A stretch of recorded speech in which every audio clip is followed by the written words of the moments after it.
You're right, Andre, that sort of by the adult's definition, youth are more inexperienced than their elders who have lived more of life.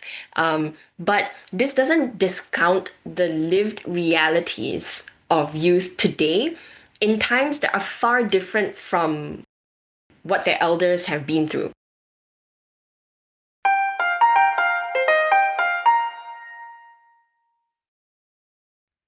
I am Andre Mada, and you are welcome to the Case for Conservation podcast, where we explore biodiversity conservation and the environment more broadly and interrogate conventional wisdom for the sake of a more robust case for conservation. Multilateral environmental agreements, or MEAs, are negotiated by national governments, but they also include input from various societal groups.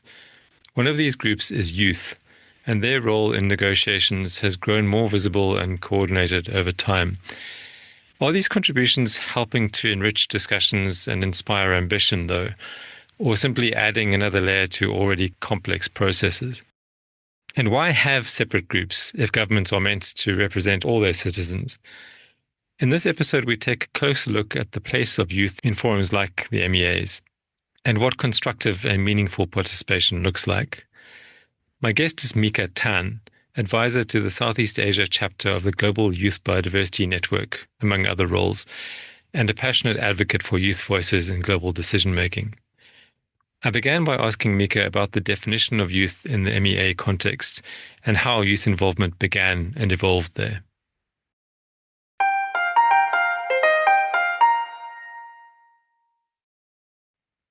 So youth as a definition is really hard to pinpoint if you're trying to talk about it in terms of age. For statistical purposes, many countries sort of set a cutoff of the lower limit and the upper limit for youth. And for the United Nations, that's 15 to 24 years of age. But there are lots of UN programs and programs run by UN agencies and other international organizations that cater to youth beyond that 24 years old range.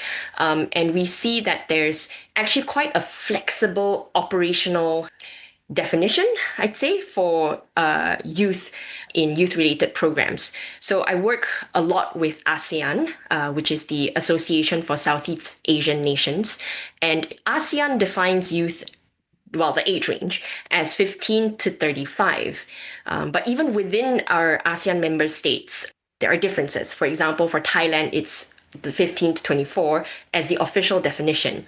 But rather than think of a strict age, I think of youth more of as a period of transition in sort of a person's life when they're going from being dependent as a child to coming to adulthood and independence as sort of someone looking and figuring out what their perhaps meaning or role is in society. And of course, that can change, but they're in that process of transition. And this transition happens maybe in some parts of a country or in some countries in general.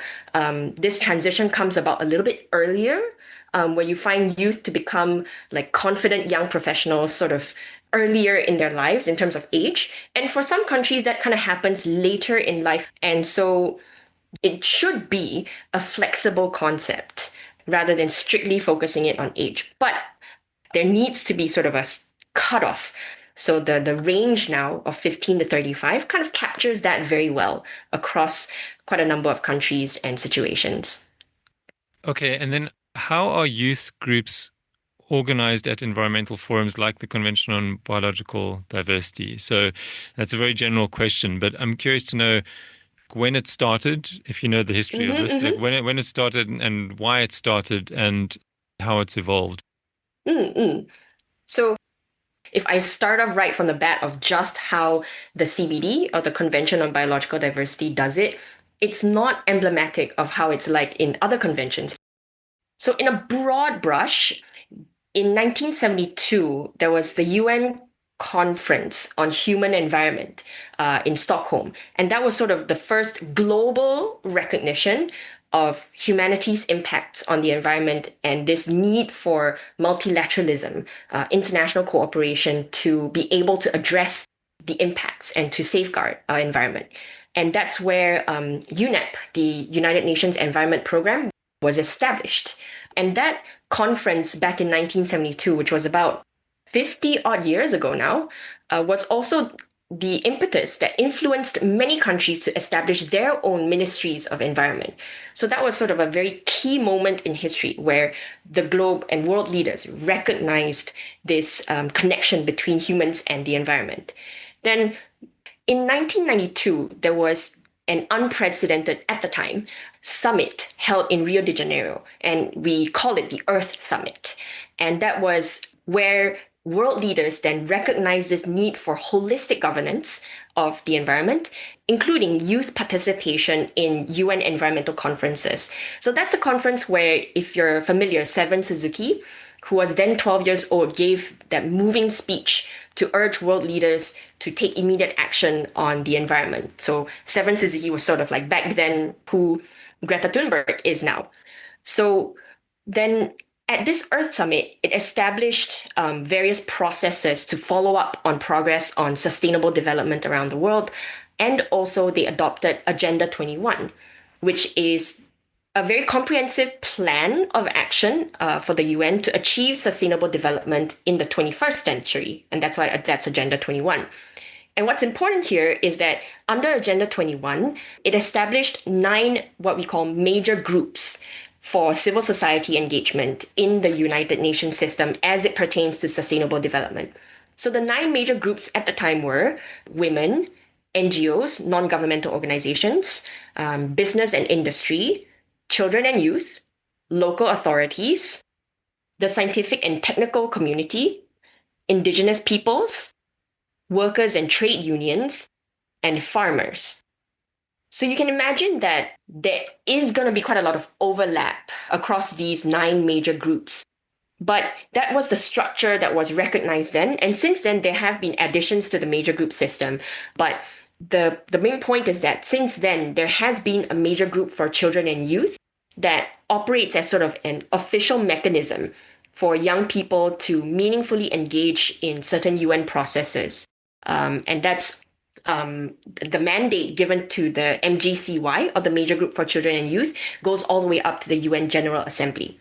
Mm-hmm. So this Earth Summit then also established what we call the Rio Conventions, the UN Framework Convention on Climate Change. That's where the Paris Agreement and those discussions come under. The Convention on Biological Diversity, CBD, and also the UN Convention on Combating Desertification, UNCCD. So each convention has their own way of engaging with stakeholders. And in the CBD, they do it through observer categories. So other than the parties, which are countries that have signed on or ratified to the convention, there are also non-parties, so that's countries that have not signed on to the convention. Mm-hmm. Then there are observers. And within observers for the CBD, they categorize them into NGOs, IGOs, intergovernmental organizations, and UN organizations, education or universities, business and private sector, youth, indigenous peoples and local communities, and women. So I think that's 8 observer categories that somewhat mirror a little bit with the major group system, but there are sort of some differences as well. And that's because this structure works a bit better for the convention itself. So I think maybe one logical follow-up question would be, why is it considered necessary to differentiate youth as a group? And I say this specifically, you mentioned it in the CBD context, NGOs is a separate category to youth, right? But then you also have youth NGOs. So why is it necessary, for example, why is it necessary to have NGOs and then also have youth? Why can't you have youth as a subset of NGOs? Is it purely a case of elevating the importance of that group? Yeah. So the observer categories that CBD has did not sort of get set up right from the get-go. The youth observer category is actually fairly young. It was officially established in 2012. In the beginning, yes, youth were actually participating in the CBD through sort of the NGO umbrella. And I think youth participation can be traced back to early 2000s, at least sort of through just verbal talking to people and those who have been in the convention for quite a while. But in 2010, which is the 10th Conference of Parties for the convention, the Japanese government hosted an international youth conference on biodiversity in the lead up to COP10. And that was where youth really got together and decided that there was sort of a need to really have a coordination mechanism just for youth and not to have it be subsumed under the broader NGO category. I wasn't part of that initial group that set up the Global Youth Biodiversity Network, or Gibbon as we call it, but I can give you some, I guess, arguments that I personally also feel strongly for about why young people need to be at the table as a category in itself. From a governance perspective, you can think of it as sort of for continuity and inclusivity. So youth engagement can help foster long-term stewardship of the issues at hand, and it builds a new generation of leaders. And there's also, of course, the, I guess, advantages of engaging young people in a meaningful way to be able to harness and bring in the innovation and the drive and the boldness of young people. Another aspect that we find allows us to move in these spaces are that we're not beholden to any political interests. We don't have to hold on to any party line except that of youth and of future generations. So what we want to represent are not just youth as ourselves right now, but also of the future generations that are to come. And that perspective, I think, is really the rights of future generations that need to be represented at the table.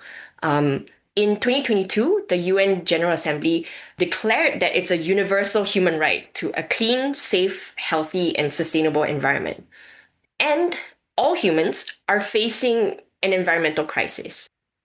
But some groups are just more affected than others because of their particular life stage, for example, young people or children, or because of their situation, like people living in poverty, or the elderly, or ethnic or other kinds of racial minorities, for example, or people who are displaced from their homes due to climate induced disasters or wars. And so for children and youth, as being more susceptible to the negative impacts of environmental degradation and harm. So that's, for example, air pollution. Asthma rates in children are much higher than in adults, for example. And so air pollution really adversely affects them. And they will also live with the long-term consequences of this. If a growing child is exposed to certain contaminants early in their life, that can affect their development through to adulthood and beyond. And they're also more susceptible to sort of the long-term consequences of food and climate insecurity. So there's this idea of the intergenerational burden of the consequences of today's choices in the environment today. Yeah. So there seems to be like an implication here that these groups need to be separated, not just youth from NGOs, but also all of these different observer groups need to be separated from governments, because governments cannot be relied upon to represent these groups sufficiently, right? And to the right extent. I mean, that's kind of the underlying implication. And I mean, and I can understand that for any government, especially the more authoritarian style of government, where governments are not particularly looking after the people. So what you're saying, if I understand correctly, is that groups like youth need to be able to speak for themselves because they are the ones who will be able to best represent themselves. Well, I just wanted to put some qualifiers, I think. There are over 190 parties to the convention, and each party will have their different way of representing or not representing different groups.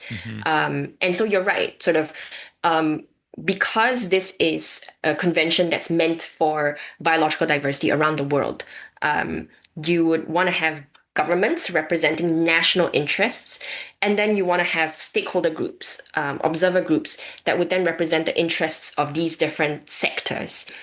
And I would say that some governments have ways to incorporate youth views within their national positions. Mm-hmm. And well, I'm also part of the Global Youth Biodiversity Network. Um, I'm part of Gibbon, and we work very much closely hand in hand with national governments to influence their national positions so that they would already bring to the negotiations a perspective that encompasses youth perspectives. And that's one avenue for advocacy that we do. But we also advocate for youth in general on the global stage, especially when it's time to sort of boldly challenge really where countries are heading in general towards or not towards sustainable development. And in a way, youth are sort of this bridge to future generations. And we want to make sure that intergenerational equity is built in to the mechanisms for not just the Convention on Biological Diversity, but Gibbon is the constituency for that convention. So we focus a lot on that. But we want to bring this across to all of the different spaces for MEAs. But many MEAs are international soft law. So there's also a role for young people to be part of these negotiations at the global stage, hearing what their countries are saying, and then holding them accountable when they go back to their own countries. That's not just a youth role to play, of course, but sometimes the things that we say are what governments cannot say, even if they personally would want to say. Mm-hmm.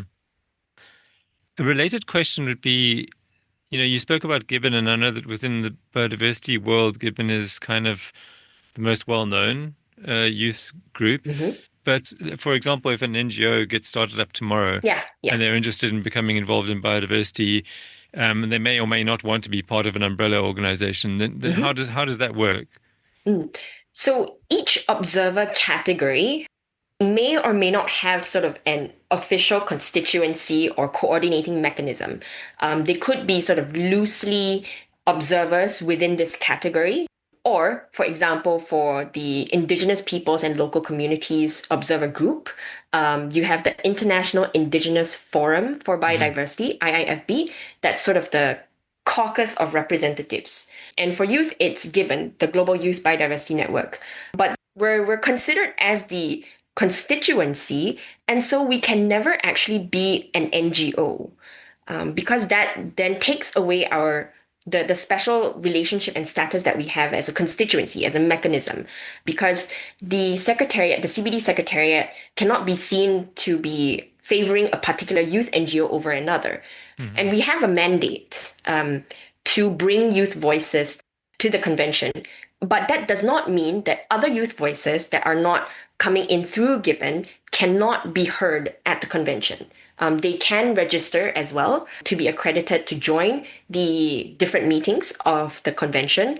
We just wouldn't be able to I wouldn't be able to say anything about how they get their positions in place and how they would lobby for their positions.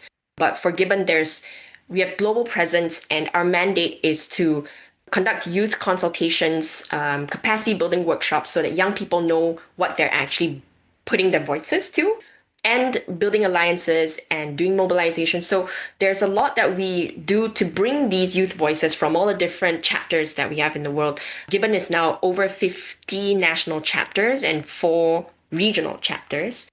And we bring in all the different threads together. So all the consultations that are being done at the national level will then be sent to the policy team, who then prepares from that a youth position paper, or sort of picking out the main points that Gibbon would then lobby for. Maybe also worth mentioning, and this kind of leads into my next question, these observer groups don't have a vote in the context of the CBD and other conventions as well. So they can have their say once all the parties have had their say, because there's always a long list of people who want to say something in the negotiations. And then that can either be taken up by a country, in which case it needs to be considered. And if it's not if it's not kind of seconded by a country, then it's just, it's just ignored and the discussion moves on. Mm-hmm. So that's the mechanism through which, or the official mechanism through which these different groups, including youth, can influence the negotiations. Mm-hmm. So that said, I think that generally speaking, these groups have enriched the discussion at conventions like the CBD. What they also do is that they tend to introduce the more, as you hinted early on, the more kind of radical suggestions. And I mean, I don't mean that they're radical, just relatively radical, right, compared to what the countries are bringing up. And so very often these suggestions are not included in convention text. But occasionally a fairly radical suggestion might be made, and you might find a country that's willing to support that. So that could bring up the concern that the kind of relative inexperience of youth could lead to rash suggestions. And of course, this does have to be validated by a country, but that is sometimes possible. So I guess the question here is, youth are kind of almost by definition less experienced in life than people who are older. And we were all youth once, right? So do youth know what's best for youth? And are these, even though there's this vetting process, what do you say to the argument that people who are older and who've had the experience of youth and further experience on top of that would know better what decisions to make and what proposals to make? You're right, Andre, that sort of by the adult's definition, youth are more inexperienced than their elders who have lived more of life. But this doesn't discount the lived realities of youth today in times that are far different from what their elders have been through. So research has shown that a child born in 2020 will face an average of, I think, was it 7 times more scorching heat waves than their grandparents. And in Afghanistan, this is 18 times. And when I saw this statistic, I was just flabbergasted. And not just with sort of heat waves, but all kinds of environmental degradation and crises. For example, crop failures. Most children born beyond 2000s will face many times more crop failures than their grandparents would. And many of them would face these disasters in quick succession. And this really exacerbates the impacts and the effects even further. But how do we bring those voices into the negotiation table? How do we make sure that our decisions that are being made would take into account these voices of the youth that are living these realities, and not just having decision-making spaces be sort of elite political spaces for elite young people who have the means to be able to join these international or national discussions? So that's also something that we as young people recognize, despite sort of wanting to have youth being represented at the table. Mm-hmm. Youth is not just one kind of person. It's not just one type of demography. Youth, just like any other group of people, have intersectionalities, and you have different kinds of youth. So even sort of going back to our discussion about the age range of youth, some UN agencies are thinking about, as they're working through programs, to sort of have operational buckets of young people in terms of age groups. So, for example, the 15 to 19 age group, 20 to 24, and so on, just so they can better capture the nuances that come with this umbrella term called youth. And to really seriously, critically engage young people meaningfully in decision-making spaces, I think both elders and young people ourselves will need to account for not just our potential to contribute, but also the contradictions that we bring to the table. And why are some of the young people that we would love to have their voices being represented not at the table? How can we ensure that their voices are at the table? How can we ensure that particular types of young people's voices are not overrepresented? So that comes down to the mechanisms of engaging with young people, not necessarily the question of should we or should we not engage young people. Mm-hmm. So to answer your question, really, it's like the baseline is that it's a human right. And if we fail to take into account future generations in our environmental decision making today, we're going to be failing the future generations. We also try to capture what's happening on the ground and bringing that to the negotiation spaces. So many of the youth that we work with have their own networks working on the ground in communities with other youth, and they bring that perspective also to the policy discussions. Mhm. Just a couple of sort of minor pushbacks here. Like one, and I think maybe these two points kind of lead into each other. So the one thing is that, you started off by talking about how some of the predictions are that the youth of today will have to experience a lot more scorching heat waves and crop failures and that kind of thing. And that's kind of I guess that's another topic. Like the sort of accuracy of those predictions is a different topic. But at the same time, human beings are, thanks to the technological innovations of the past, we're also much more able to deal with them. And that's what's happened sort of progressively from decade to decade. Human suffering at the hand of these natural disasters, whether human caused or not, has become better and better and better. And you can just look at one of these Our World in Data graphs that show how many fewer people are poor or hungry or suffering from heat than in the past, simply because of the mechanisms that we've put in place to prevent that. So that's the one thing. And then maybe kind of somewhat related to that, in the lead up to organizing this discussion, I mentioned Greta Thunberg as an example because she is such a poster child of the environmental, not just the youth Mm-hmm. environmental movement, but the environmental movement as a whole. And I think her youthfulness is a big part of that. She's had enormous influence and enormous power. Influence equals power.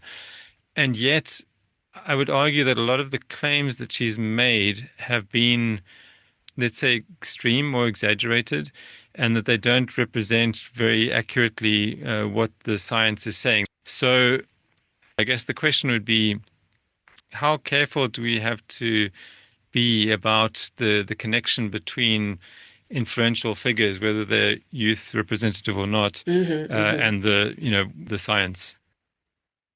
Um, Maybe let me tackle the first question about how Mhm. we're better able to manage or lessen human suffering from these disasters. So, generally speaking, as human civilization, yes, we, in a broad brush, have been better able to manage and lessen human suffering from unwanted occurrences. But that doesn't mean that human suffering has not happened. And we're also seeing that with increased frequency of particularly climate induced disasters, there's going to be a harder time for people to bounce back, for people to be more resilient. Not just people, but for landscapes and spaces to be more resilient to all these changes that are in a way battering us every other insert time frame here that we're used to, for example. So instead of sort of once in a century kind of a situation where you then use up lots of resources to recover from that once in a century situation, you're seeing it much more frequently, once in a decade, once in a year. And of course, that depends on the kind of natural disaster you're talking about. But to have multiple kinds of disasters facing you and at the frequency that we're seeing it picking up, that's going to take a toll on our capabilities to be able to recover from all these disasters. And unfortunately, the ones who are the most affected are often the marginalized groups that don't have the means and the resilience to bounce back the way that a healthy young person um, can Mhm. from many of these disturbances. I lived in the Philippines for a few years, and the Philippines gets something like on average 20 typhoons. And where I lived was flooded time and time again. And I could really tell that I had to sort of, many of my colleagues and me too had to stop work for some days to, clean up our houses after a flood. And then after 1 week or after a month, it happened again. So it would in a very simple way, you could say it reduces productivity, but in communities where this happens on a much more frequent occurrence, it means that they are not able to work in the modern sense of working for a wage. We're really talking about leaving no one behind. Yes, we have advanced to be able to manage human suffering, but we're still leaving behind certain groups of people. And with increasing frequencies and scale of these disasters, it's going to be harder and harder for us to try and bring everyone along. And to your second, I guess, blob of questions about the power of, I guess, influential figures could be powered by their age and youth versus sort of scientific backing and experience, if you would put it that way. Part of my answer is going to be that it is unfair for people to expect that youth have all the answers. It is also unfair to expect any group of people to have all the answers. I do not expect my president or prime minister to have all the answers encapsulated in one person. And so I guess it's a framing kind of a question. Yes, with more power, in a way, comes more responsibility. And Greta, just taking that example, I often see her role as really questioning the leaders about what they're doing or what they're not doing in relation to the climate and or environmental crises.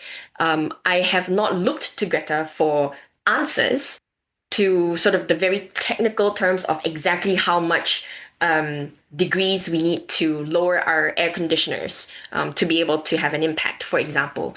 And that's where we often also see that the expectation of young people to be able to give technical answers is a little bit of a sort of you're hitting the wrong target in a way. And the role of young people, it doesn't mean that young people cannot be contributing to finding technical answers, but what it really means is that that's not all that you should look at young people for. And the other part of my answer is also questioning the whole reverence of sort of science-based evidence. Science it's a human endeavor at the same time, and there are many other ways of knowing and ways of relating that just aren't captured in a way under science or the scientific method. But that doesn't necessarily mean that they are less valuable or less valid. It's up to us as a society to decide sort of which kinds of knowledge we would want to bring in to the discussion and that we would want to hold to build our policies and the principles that we abide by. What do you think about the idea that these voices of youth and other observer groups would apply here as well? They seem to be focused on opposing the systems, and I would say capitalism in particular, although I think that's a nebulous concept that's misused. But they focus on these systems, which are also capitalism in particular, let's say, is associated with freedom of speech. That's my starting statement. So in other words, they're focused on bringing down a system that I would regard as a key component of what's made them free and prosperous and privileged enough to have such a strong voice. So in a Western country, I mean, if you think about European countries, for example, that's where most of the activism, environmental and otherwise, is happening. And it's happening because those countries allow people to speak out like that. And I guess that, I know that one of the counter arguments is going to be, well, we have to sort of focus where we can first. But I also think that there may be among some of these groups, including youth, maybe a lack of appreciation for the positive sides of the system, which is basically sort of built on consumerism, which has plenty of very negative effects, especially on the environment, but has also given us, I think, a lot more than many of these people are willing to admit or even aware of. What you're trying to get at, I think, is the conveniences and the comforts that we've gotten in life that we take for granted, that we're very used to, which has also allowed us to then be able to talk about and think about how to live more harmoniously in Hmm. nature and so on. Hmm. You mentioned the freedom of speech, and you were tying that to capitalism, but perhaps there's sort of a few links there to make. The Yeah, it's idea not that, it's not a very neat link. It's just they're yeah, kind of correlated, but not perfectly. Yeah. exactly. And because you say like correlated, so they come from views of the world and the individual in the world that have come to dominate, I think, a lot of our modern day. The view of the individual as a rational being that would maximize their own benefits and minimize their disbenefits, that idea of how a person, an individual operates. And then depending on which school of thought you are, you subscribe to, Hmm. the agency of the individual within the society and within the system. Whereas the idea of democracy, in a way, as a form of governance that would bring about the so-called best, and best is different in different times and to different Hmm. people, the so-called best social outcomes. But the idea of a more communal way of living and of understanding a person within society, within their family, within their neighborhood, and within society. Now I live in Japan, and I experience this sort of contrast every day. The idea of communal life in Japanese society, as you probably know very well, is sort of the standard that everyone has to adhere to. And the fact that troubling someone else is almost a taboo in Japanese culture, as I understand it. Um, but what it tells me is really that there are other ways to see how a person fits within society. And if those fundamental values are exhibited throughout the ways in which our systems and institutions are structured, I think then we might see different ways of how the economy can be. And we see that in certain societies and indigenous groups around the world, but we also see how that perpetuates because of the understanding of their place in that community. This capitalist world has come about, I wouldn't say by chance. There has been throughout history lots of violence and colonization of people, of land, of minds to make this the dominant society. And we're seeing that it's going to implode on itself, at least just biophysically. The resources that this capitalist society is extracting and the waste that they're generating is just biophysically not going to work in the long term for the world. And I think we're just trying to figure out how to deal with that fallout. Yeah, I think my sort of counter argument there would be that capitalism at least has mechanisms to react to shortage. So when a resource is, the problem is that it usually happens a bit too late. Once a resource gets starts getting depleted, there's already the damage, some damage has been done. But I think that the alternative systems at scale have been just as bad or worse at dealing with that issue. And if you look no further than the USSR Mm-hmm. and also smaller scale examples, and I think that a lot of this is about scale. I think that indigenous peoples and local communities in the past, especially, but to some extent now, are still able to live in harmony with nature, relatively speaking, because of the numbers. It's just a scale thing, and as soon as people become too populous, then that system doesn't really work anymore. And that's happened it's controversial even to say this, but there are plenty of very well documented examples. Maybe the most well known of all is the Maori people in New Zealand, who were responsible for the wiping out of a number of species just because they became numerous enough and successful enough to Mm-hmm. do so. So this happens everywhere. But I guess what I'm interested in, let's say, is how, and I'm thinking about Greta Thunberg as an example here, but she's sort of it's difficult not to, right? Because she's so sort of prominent. But she and a lot of people like her, the kind of ethos of their message is tear down the system because it's rotten and replace it with dot dot dot, without a very clear idea of what it's going to be replaced with. And I don't think that they have a good idea of. In fact, I'm sure that they don't have a good idea. They don't have a better alternative. And I guess I'm much more of a reformer than a revolutionary, and that's something which has sort of come with age as well. And I guess that goes back to the whole youth thing. Youth, I think, are more likely to want to tear things down and to just think, there must be a better way. But reality might have some hard lessons to teach there. So I think, and this, as I say, this applies to various groups and various schools of thinking, but maybe especially youth, because there is that kind of, and we've referred to it a few times, that enthusiasm and that vigor, which is an incredibly positive thing if it's directed in the right direction, but can be really harmful if it's not. I think as a young person myself, getting towards the higher range of the youth age range, I also recognize that my younger self was much more impatient, much more willing to just tear down the system because it's rotten and to have something new in its place, as if sort of magically it would be the panacea, that all of our wrongs would be righted. And I would possibly attribute that to a sense of urgency that I would have as a young person, because I've lived much shorter than an adult or an elder.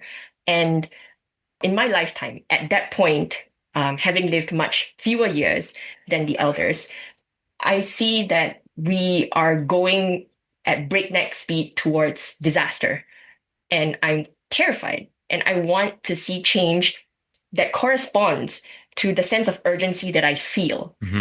And as I've aged like 10 plus years, 15 years since then, I've also seen that trying to get that change that I'm looking for, that tearing down the system, is not going to be fast. That even if I want it to happen at the breakneck speed that I think we need, it's not going to be fast. And in the past half of my lifetime, I've been trying at it at different ways. And what that's taught me is that the change that I want to see, that I think we need in this world, is not going to come fast. So what my younger self would have wanted, I think, has not changed so much so as I'm also coming, as a Singaporean, a bit more of a practical person and a realist sometimes. So if I want to see the change, and if me just saying it and knocking on doors is not going to get there, I want to try different ways to see how I can get there. And all the ways that I'm trying are taking so much time. Then there's one way that I have not tried, which might not take as much time, is to change my entire lifestyle such that I and my family can live according to the principles that I think are more right. And I have friends who have chosen to take that approach. And I see that there's a lot of satisfaction that they have in their lives. And I am always thinking about whether to bite the bullet and go that way. But one thing that I myself have to contend with is sort of my willingness to let go of the conveniences that come with subscribing to the capitalist economy and society. And also, I don't know if this is going to be proven in any way, but my idea that if I do it just for my own life and my family, is that going to change things enough for the world to get to that stage? And maybe not, but I've also seen how some of my friends have been able to do that for their community, not just for themselves.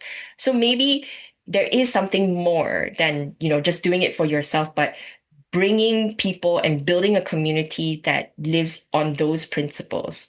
And so you said the idea of scale. Perhaps the scale that we're used to in this modern world is perhaps not the so-called right scale for the biophysical planet that we have. I guess what you're talking about is sort of living off the land to some extent. But unfortunately, some of those, not all, but some of those approaches are actually once you scale them, they actually end up being worse for the planet. Mm, Things like, I don't know, raising your own livestock, for example, you're going to require more space than the meat that you buy in the supermarket, that kind of thing. So it's very tricky, and it involves a massive rearrangement of lifestyle. exactly. And even sort of, I also don't want to go down the slippery slope of it's a matter of human population and the so-called holding capacity of the planet, because I Hmm. think there's many complicated layers upon that. It's not just a simple scaling of space and number of people, Hmm. but also the systems of distribution and the systems of production and consumption have become so globalized, and technology has advanced so much that many privileged people are being sheltered from the negative consequences of their choices and actions. Sometimes there's no individual way to choose a method or a way of consumption that does not exploit natural resources and other societies in an unfair way. And sometimes that's very much hidden from view. Right. There's no good answer, really. And I'm not certain that there is one way for society to be structured for it to be more sustainable or to live in harmony with nature. Yeah. So what young people are calling for, this tearing down of the current system, is really much more tearing down of what in this system doesn't work. But how we tear it down and how we support the people who are going to be affected by, in a way, the fallout of this tearing down is, I think, what young people may not necessarily think too much about Hmm. and needs to think more about. Because unfortunately so, many young people who speak up are part of the privileged who are sheltered from when things go wrong. I would say almost exclusively. I mean, the voices that you hear at conferences and on documentaries and television, it's um, Myself included, really. mhm. So I'm also grappling with this privilege and also what how to highlight the voices that don't have this privilege. In a way, I think we all need to be better able to bring the voices of the people who are suffering and who would otherwise want to have a say in environmental decisions, but just are probably caught up in, I mentioned in the Philippines, being caught up in trying to rebuild from a typhoon and then another one comes. Um, if they're caught up like that, how would their voices be heard by the decision makers who are deciding about the environment?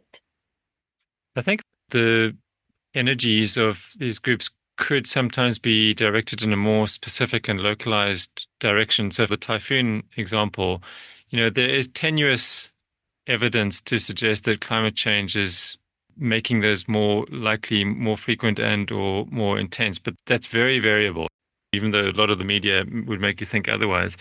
But what the attention in that particular case could be directed towards is maybe local government and national government in the country, getting their act in order in terms of making people more adaptable to the ravages of a typhoon, for example, and, the food supply associated, all those sort of local things, specific things. Hmm. But I think this also goes back to what you were saying about sort of being willing to want to tear down the system because it's not going to happen fast. I think that there is an assumption, and I had certainly had this assumption when I was younger and of that mindset. There's this assumption that the system is the system, let's say capitalism. Again, I hate the word, but just for lack of a better word, that this capitalist system is just so powerful and, it's like a big concrete block that could never be broken. But I think that assumption is wrong. And I think that so sometimes you need to be careful what you wish for because you might get it. And if you don't have something very well prepared to replace it with, then you're going to get something worse. That's really what worries me. I think that, as I've become older, I've become more aware of how fragile some of these systems Mm-hmm. are and how dismantling one part of it can make the whole thing come tumbling down, good and bad. And Hmm. honestly, I guess that you might disagree here, but I would say that most of it is actually good and not bad. There's some very bad aspects of it. But I would say that for the world's population as a whole, the system has done more good than harm. In a way, I think the so-called more good than harm piece of it, we'll have to think of it also in terms of what ideas of good have been perpetuated and accepted by people around the world. If people's ideas of what's a good life is all about a capitalist and consumerist life, then I'd say if everyone wants that kind of a lifestyle, we're going to have an issue with sustainability. Okay, but what I'm thinking about is things like being able to expect that if you have children, that they're likely to live into adulthood. Mm. That is something that is not the norm. Most kids would die of disease or predators, and things like, being able to go to a dentist for a toothache instead of dying of the infection that was, these are Yeah, really yeah, hectic things, which we completely take for granted. I mean, most people don't think yeah. about these things at all. I mean, in the early days of capitalism, workers were dying like flies because there was no safeguards for their safety in work. And people were being seen as expendable resources in a way. Sure. So, what you're talking about, I think, is definitely more, I guess you're talking about human development. And I do agree that we've come a very long way. And we've probably at the expense of certain things that are being made invisible to us. So, I myself want to know more. We've come a long way, and at what cost? Hmm. I loosely know that any big change, any so called revolution that has happened in history has also come at a huge cost, Hmm. socially, economically. And that cost has led us somewhere. We're at a point where we're at this point now, and we're looking to want change. And I would hazard to say that it's impossible to have change without some cost. And that cost and managing that cost, I think, is what everyone's trying to figure out.